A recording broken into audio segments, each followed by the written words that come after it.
Hi hello guys, welcome back to my channel. இந்த வீடியோவில் ரொம்பவே டெலிஷியஸான சாக்லேட் மக் கேக் எப்படி செய்கிறதுன்னு பார்ப்போம். இந்த ரெசிபி செய்கிறது ரொம்பவே ஈஸி தான். இதோட டேஸ்ட்டும் ரொம்பவே சூப்பராக இருக்கும். இந்த ரெசிபியை நீங்கள் வீட்டில் ட்ரை பண்ணி பாருங்கள். இந்த மாதிரி ஒரு பவுல் எடுத்துக்கோங்க. நீங்கள் எந்த ஸ்பூன் ஸ்டார்டிங்கில் யூஸ் பண்ணுறீங்களோ அதே ஸ்பூன் தான் எல்லா இன்க்ரீடியன்ட்ஸ்க்கும் யூஸ் பண்ணணும். 4 டேபிள் ஸ்பூன் அளவுக்கு மைதா சேர்த்துக்கோங்க. இது கூடவே 1.5 டேபிள் ஸ்பூன் அளவுக்கு கோகோ பவுடர் ஆட் பண்ணிக்கோங்க.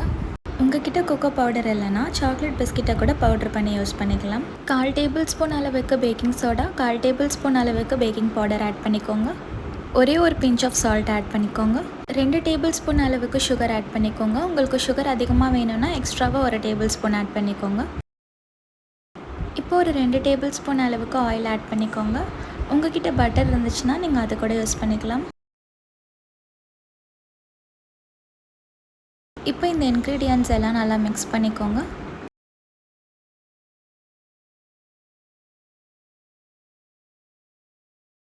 இதை நல்லா மிக்ஸ் பண்ண அப்புறமா நட்ஸ் ஆட் பண்ணிக்கலாம். உங்களுக்கு பிடிச்ச நட்ஸ் நீங்கள் சேர்த்துக்கலாம். நான் இன்றைக்கி முந்திரி தான் யூஸ் பண்ண போகிறேன். முந்திரியை சின்ன சின்னதாக சாப் பண்ணி இதில் ஆட் பண்ணிக்கோங்க. இப்போ இதில் 1/4 கப் அளவுக்கு பால் ஆட் பண்ணிக்கோங்க. இது கொஞ்சம் கொஞ்சமாக ஆட் பண்ணி மிக்ஸ் பண்ணிக்கோங்க. இது கொஞ்சம் கொஞ்சமாக ஆட் பண்ணி தான் மிக்ஸ் பண்ணணும்.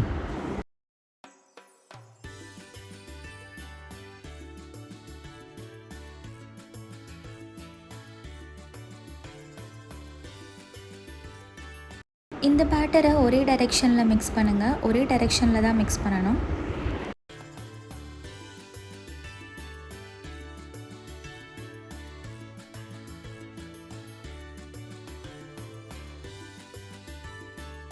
கேக் பேட்டர் இந்த மாதிரி கன்சிஸ்டன்சியில் தான் இருக்கணும். ரொம்பவும் திக்காக இருக்கக்கூடாது, அதே நேரம் ரொம்ப தண்ணியாக இருக்கக்கூடாது.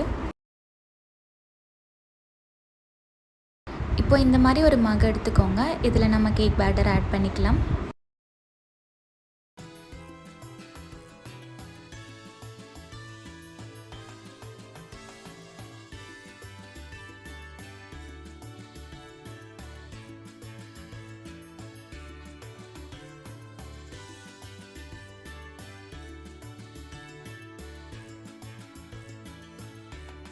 இப்போ இது மேலே அக்ரூட் ஆட் பண்ணிக்கோங்க. நீங்கள் சாக்கோ சிப்ஸ் கூட ஆட் பண்ணிக்கலாம்.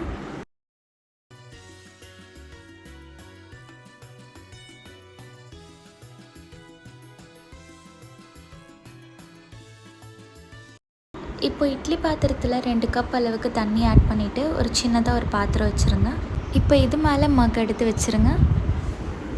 ஒரு மூடி வச்சு இந்த மக்கை கவர் பண்ணிக்கோங்க.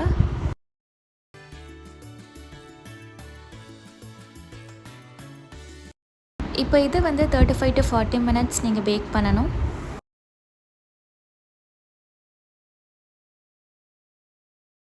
இப்போ ஒரு 40 மினிட்ஸ் ஆயிருக்கு. இது ரெடி ஆயிடுச்சு. இதை நீங்கள் எடுத்து வெளியே வச்சுருங்க.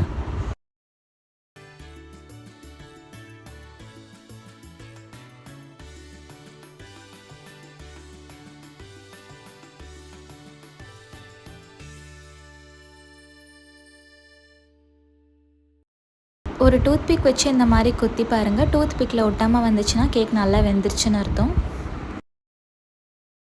அவ்வளோதான், ரொம்பவே டெலிஷியஸான சாக்லேட் மக் கேக் ரெடி. இதை நீங்கள் ரொம்பவே ஈஸியாக பண்ணிடலாம்.